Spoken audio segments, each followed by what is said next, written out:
BCB নির্বাচনের সময় বাড়ানো অ্যাডহক কমিটি গঠন করে নতুন তফসিল ঘোষণার দাবি জানিয়েছেন 15 ক্লাবের সদস্যরা।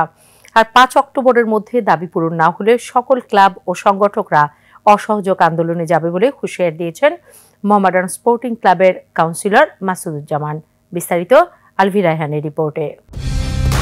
কালার এক্সপার্ট, জর্জ স্যাপ এবং মাইল্ড অন হ্যান্ডস টেকনোলজি সমৃদ্ধ অরিক্স ক্রিস্টাল ওয়াশ আপনার লন্ড্রি এক্সপার্ট। বিসিবি নির্বাচন নিয়ে ঢাকা মোহামেডান স্পোর্টিং ক্লাবে 15টি ক্লাবের সদস্যদের সংবাদ সম্মেলন। ভাই ও বোনেরা, এতে বিসিবি নির্বাচনের সময় বাড়ানোর দাবি জানানো হয়। বাংলাদেশ ক্রিকেট বোর্ডের পরিচালনা পরিষদের সময় বৃদ্ধি করে একটি সুন্দর নির্বাচন গ্রহণের ব্যবস্থা করা যেতে পারে। তারা বলেন, বিসিবি নির্বাচন ঘিরে নাটক সিনেমা হচ্ছে, দেশ ও আন্তর্জাতিক পর্যায়ে বাংলাদেশের ক্রিকেটকে বিতর্কিত করে তুলছে। বাংলাদেশ ও পৃথিবীর কাছে বিতর্কিত করেছে।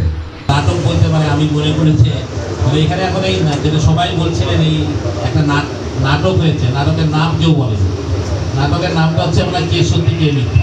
বিতর্কিত নির্বাচনের নীল নকশা বাতিল করা না হলে কোনো ধরনের ক্রিকেটে দেশের কোনো ক্লাব অংশ নেবে না বলেও জানানো হয় সংবাদ সম্মেলনে। বিতর্কিত ইলেকশনের নীল নকশা বাতিল করা না হলে আসন্ন কোনো ধরনের ক্রিকেটে দেশের কোনো ক্লাব অংশ নেবে না। ক্রিকেটের স্বার্থে সুস্থ এবং নিরপেক্ষভাবে নির্বাচন না হলে ভোট দিবেন না বলেও জানান তারা। একটা সুষ্ঠু নির্বাচন অসুস্থ নির্বাচন না। আলভি রায়হান, 21 টেলিভিশন, ঢাকা।